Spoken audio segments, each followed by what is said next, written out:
Hello, and welcome to Captain America Civil War, the spoiler heavy review. It's out everywhere now, doing great at the box office. Looking to break the 1 billion by this weekend, or on this weekend, I would imagine, quite easily. Thank you very much. So, yeah, it's everyone seems to love it. Critics, fans. I mean, I've been reading reviews. Even there are fans who were die-hard Batman vs Superman fans who were saying, "Oh, Civil War's not going to be everything it's cracked up to be." Even they seem to be admitting that it's just a fantastic movie. Not just a fantastic superhero movie. It's just a fantastic movie in all shapes and forms. It covers all the bases that you need in a film. It has characters you care about. It has storyline, deep storyline, firm narration, perfect acting. It carries you along from beginning to middle to end, and there's just no downside. I honestly can't really see any deep downsides. I'm going to do this review starting with the good points and ending with the bad points and a quick overview. There are a few weak points. I won't say they're bad. They're not bad. I mean, there really isn't bad in this film at all that I could see. Like I say, it's my second favourite superhero film of all time. Winter Soldier still marginally beats it out as number one. So, yeah, this is a film that everyone should really see. If you're a film lover, go and see this film. But let's start with the good points. So let's start at the top. Zemo, the villain of the piece.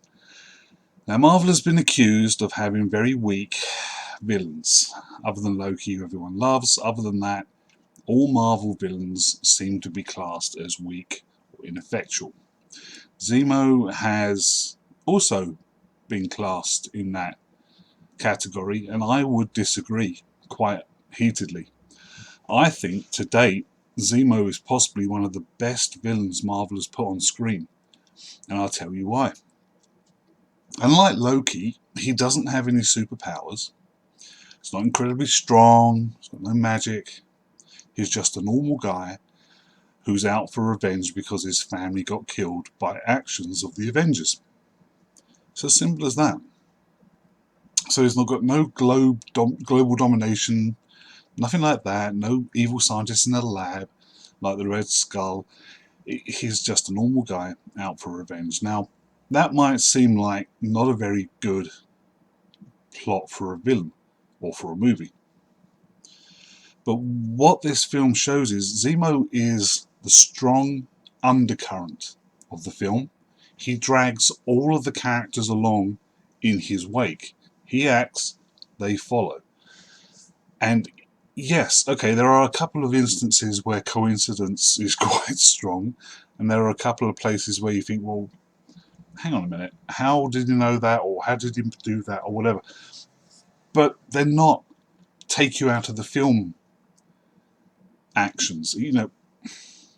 For example, I suppose one of the points that you could ask is, why does he always asking about Winter Soldier's mission in 1991? You start off the film with him interrogating a Hydra operative, asking about the Winter Soldier mission of 1991. How did he know about it to start with? You find out the significance later in the film when you find out that's the Winter Soldier mission that ended up in the deaths of Tony Stark's parents. But at the beginning of the film, you don't know the significance. So how did he find out about it? I mean, he's questioning this person, what was the mission? And the guy won't tell him. But he finds a code book which tells him how to control the Winter Soldier. But we still don't know, as I say, why was he searching for this 1991 mission? We don't. It's never explained. But Zemo's entire goal is to bring down the Avengers, to rip them apart, and like they did his family, they dropped an entire city on his family and killed them all. And so he is a strong villain. He has a motive that everyone can get behind, that everyone can understand and relate to. He's smart, he's clever, and he plays the Avengers, perfectly. He is the puppet master of the piece. And he does this by being just a normal human being like you or me. And I honestly, like I say, I honestly think he is one of the strongest villains. And he controls this from beginning to end. So Zemo is a good point for me, even though for nearly everybody else it's probably in the bad points. But for me, he's a strong villain. I like him. Moving on, we have the airport fight. Everybody loves the airport fight. Who wouldn't? I mean, you've got like a dozen superheroes battling it out over this airport runway. It's absolutely fantastically choreographed. The visual effects are perfect. There's a few laughs thrown in, which, you know, you might think, oh, these guys, you know, they're friends. They're not really going to be going out to hurt each other, but they are. I mean, you can tell, you know, this is hurting everybody. And the levity doesn't hurt because when you're watching it, when you realise that the levity is coming from the characters who aren't hardened warriors. I mean, it's not Cap or Iron Man really, or, you know, the Black Widow. These are... The levity is mostly from Ant-Man and Spider-Man. So two people who really aren't used to this sort of situation, and perhaps their one-liner jokes are just to offset the nervousness and the fear that they feel. But they do get in a few good laughs. And to be fair, actually, one of the funniest lines, to me at least, was when Black Widow and Hawkeye are fighting. And Hawkeye has her down on the ground, and she looks up at him and says, "Are we still going to be friends after this?" And he looks at her and sort of smiles and says, "Oh, it depends how hard you hit me." I mean, and then Scarlet Witch, I think, accuses Hawkeye of pulling his blows, and just sort of shrugs it off. But this is the thing, these are friends fighting each other. You know, Hawkeye and Black Widow have a history going back years, you know, for espionage work that they both took part in. Even possibly to the point of when she was working for the Russians in the Red Room, and he was working for S.H.I.E.L.D. And they were on opposite sides. And now they're on the same side, and they have this friendship. So, you know, it's the same with Tony and Steve Rogers. You know, they have this friendship now. But Iron Man gets in a couple of one-liners during the battle. The thing is, it's a battle that some people have accused it goes on a little bit too long. I would disagree. When you think, if you look back to Batman vs Superman, everyone, and I know a lot of people are going to hate the fact that I keep comparing these two films, but considering what they are and how close they are together and how similar they are, the comparison is impossible to avoid. But Batman vs Superman, everyone wanted to see Batman fighting Superman. And we had to wait to the end of the film, and then it only lasted about 5 minutes. In this film, everyone went in wanting to see these two groups, Cap's team and Iron Man's team, fighting each other. We didn't have to wait to the end of the film. And when we did see it, it lasted for 10, 15, 17 odd minutes. And it was a fantastic fight. Everyone got a spotlight. Everyone got a role. There was drama, there was tears, there was laughter. You know, and at the end of the fight where War Machine plummets to the ground, and how he survived at all, I honestly don't know. But he's being held in Tony's arms. And you can feel Tony's emotions, you know, the mixture of hatred and sorrow in his face and his eyes as he's holding his best friend in his arms there. He doesn't know if he's going to live. See, this is another thing. Marvel is accused of being too light and fluffy, too colourful, too humorous. But this is the real world. Is the real world really as dark and gritty and dire and dull as Batman vs Superman?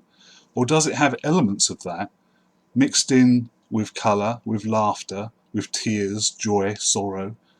It is. It's a mixture of all of those. And that's what Marvel's got right. Marvel's got the ingredients and the recipe perfectly right. And that's why all their movies succeed.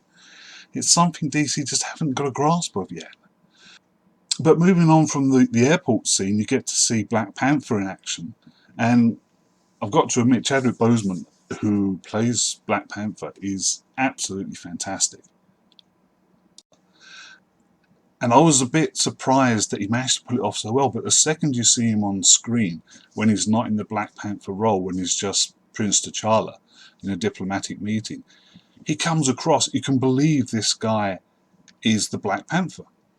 You know, he has that air about him, that feeling that just exudes through the screen that this guy could be dangerous, and he turns out to be very dangerous. So So yeah, a fantastic character, perfectly introduced, and his standalone film should be very, very well worth seeing when it finally comes out. I can't wait for that. It's going to be great to see. But he is another one in this film who is out for revenge. When his father dies during the film at the hands of what he believes is Bucky, he goes out on a quest for vengeance against the Winter Soldier. When he finds out at the end that he has been misled, as Tony Stark realizes as well, and he actually has the man responsible, Zemo, in his grasp, he doesn't let Zemo commit suicide. See, Zemo's journey was at an end. At the end of this film, he had accomplished what he set out to do. He had destroyed the Avengers, and all he wanted to do was shoot himself and join his family in death. But T'Challa wouldn't let him. He disarmed him, and he ended up in custody. But this is the thing. T'Challa wanted revenge on the man who killed his father, but by the end of the film, he had realized that perhaps death wasn't the revenge that he wanted. Keeping this guy alive when all he wanted to do was kill himself was perhaps more of a punishment than just killing him. So the Black Panther character is so well rounded and it's so well acted. It's one of the highlights of the show, of the film. Everyone is saying it's Black Panther and Spider-Man. Spider-Man is good, and he's funny, and he has some great lines in it. And him and Tony Stark scenes in his apartment in Queens are really well worth seeing. But is he a highlight of the film? Yes, he is, but he doesn't. I don't think he certainly isn't. To me, at least, he certainly isn't as big an impact as the Black Panther character. I mean, yes, his standalone film, Spider-Man: Homecoming, I believe it's titled, is going to be fun to watch, and he possibly could be the best Spider-Man we've seen on film. But in Civil War, is he as big an impact as everyone's making out? Not really. He's fun to see in the airport fight scene, but that's all he's in there for, and then he's gone. So I don't think he's that big a thing for this film. The weight of the film rests on Captain America and Iron Man, as it rightly should. And both characters, as always, are well acted by Chris Evans and Robert Downey Jr. I mean, nobody else can play these characters to my mind now. And the direction by the Russo brothers is perfection. Absolutely perfection. These two are masters of their trade. And the proof is right there on the screen with Winter Soldier and now with Civil War. Tony and Steve, as I've said, the two strongest characters in this film, because they have to be. The Civil War is between Captain America's ideals and Iron Man's ideals, and then people who back both parties. And you come out of this film seeing both sides. You know, Iron Man feels responsible for creating Ultron and then causing the deaths of all those people in Sokovia. So when the government and the world, the UN, calls for sanctions and for the Sokovia Accords to be signed, which would give control of the Avengers to the UN, you can understand why this oversight is something that Tony wants, to basically take the responsibility off of his shoulders from now on. So he isn't responsible for all these deaths. He doesn't have to feel this guilt. So you get it. But equally, Captain America, Steve Rogers, I mean, his thoughts are, we can't become a tool for politics, for politicians. Politicians have their own agendas. The UN, for all the good it does, all those people have their own agendas. We can't be sitting here seeing something bad happening in the world and not being able to act because the UN says, well, no, you can't. Equally, he sees the UN as using the Avengers as their tool to do whatever they want in the world, be it good or bad. So you can definitely see Steve Rogers' concerns here. And you can't deny them, because they make perfect sense. So as I say, both arguments have equal weight. And you would come out of this cinema, or you should be able to come out of this film, being able to see both sides of the fight. And you wouldn't be on Team Cap or Team Iron Man, you'll be on both sides. And you'll be, perhaps by the end of the film, it's a sort of a weird ending to a film. Because Captain America leaves Iron Man busted and broken and leaves his shield behind to basically as a symbol that, you know, he's no longer part of the Avengers, he's no longer part of the government. The shield belongs to Tony Stark because his dad made it for him. And then he goes and rescues the Avengers, who have been, or the Avengers at least who are on his side, who have been arrested and put in the Raft prison. He goes and rescues them. And him, Bucky, and them head off to Wakanda, where T'Challa is now the king, and basically they're undercover there, so they're hiding out there. But he leaves Tony a note stating that, you know, if the world needs them, they will come back. So it's a bit of a détente situation. Tony is probably mad as hell that he didn't get to kill Bucky for what happened with his parents, but equally I think he gets Steve Rogers' argument and he knows where Steve's coming from. And he probably applauded the sentiment in the letter saying, we'll come back to help you when the world needs us, don't worry. But then we get to Bucky, the Winter Soldier. Now, to my mind, and I'm probably alone in this, but he's almost got a story along the lines of Darth Vader. He starts out as a good guy in Captain America the First Avenger. In the next film, Winter Soldier, he's a bad guy who kills people unfeelingly, coldly.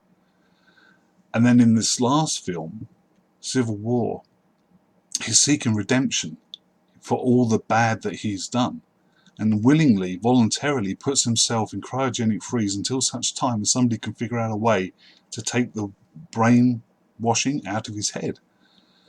So he's had this journey, this trilogy, just like Darth Vader did, although obviously his journey took 6 films, not 3. But it's still the same for all the things. Started good, middle was bad, and he had redemption. And Bucky is obviously the leading cause for Captain America here. He's out to save his friend. He believes in Bucky all the way through it. Even when Zemo brainwashes Bucky in Berlin to send him on a rampage, Captain America saves his friend, and when he comes to, you know, he tells Cap where Zemo has gone to basically do the right thing. You know, this is the thing, Bucky all the way through this film wants to do the right thing, and when Zemo gets control of him, the right thing is taken out of his hands. He no longer has conscious control over his mind and body. And a lot of people have said that perhaps this film should have ended with Bucky being killed for all the death that he has done, you know, all the killings, all the murders, all the assassinations, all the sabotage, all the bad that he has done in his life as the Winter Soldier. He should have been the one to bite the bullet in this film. I disagree. All the bad he has done in his life as the Winter Soldier has been against his better nature. He wasn't consciously in control of his mind or body. If somebody shoots somebody with a gun, do you blame the gun or do you blame the person who pulled the trigger? Bucky is the gun. The people, be it the Russians or Hydra or whoever, are the people pulling his trigger. So he isn't to blame for this. And in Civil War, he's trying to do the right thing. He's trying to, and he hates himself. When Zemo programs him to go on this rampage in Berlin, when he comes to his senses, you can feel the distress he's in. You know, he hates this happening. He doesn't want it to happen again. And that's why he goes with Captain America to this Hydra outpost to try and stop the other Winter Soldiers that are in cryogenic suspension there from being used against the world. Luckily, Zemo has already killed them. A lot of people have asked, well, why would Zemo do that? You know, why didn't he use them for his own purposes? It's quite simple, as I've already said. Zemo isn't out for global domination. He's not an evil man in this film. He sees these other Winter Soldiers, and he knows what Bucky has done as the Winter Soldier, and he doesn't want to perpetuate the evil that the Winter Soldier program has done.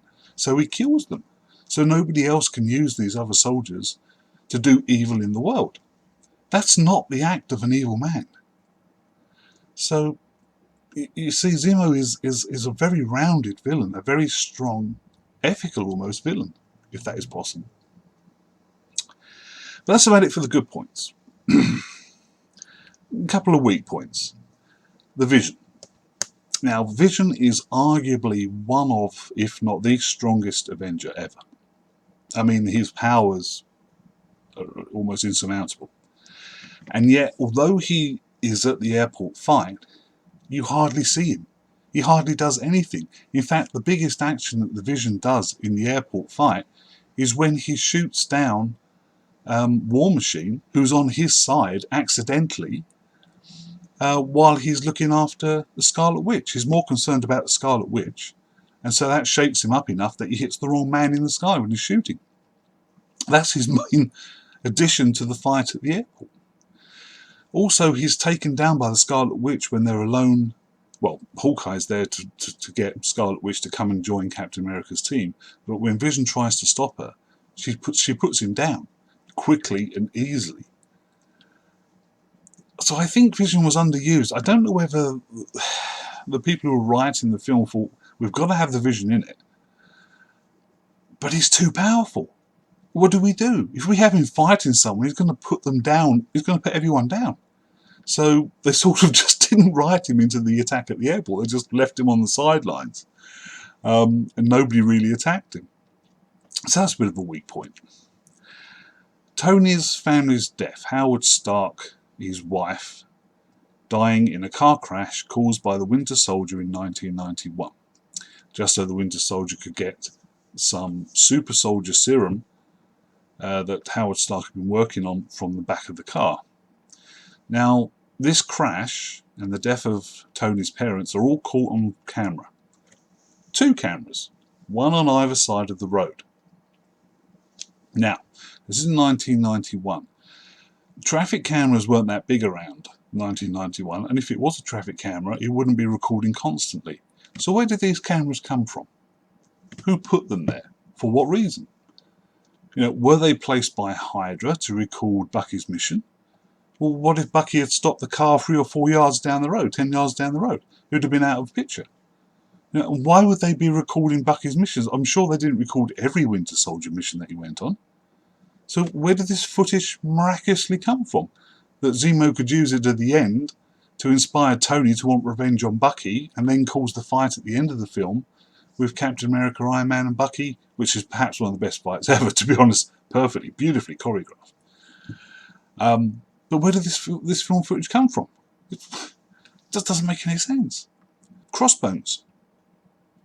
Rumlow from the Winter Soldier survived the Triskelion falling on him and becomes Crossbones at the very start of the film. But he's not in it long enough. In the comic books, he's responsible for shooting dead Captain America. Okay?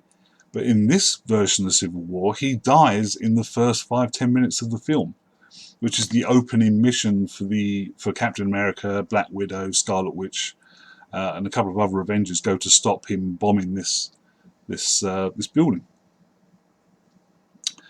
and stealing some serum.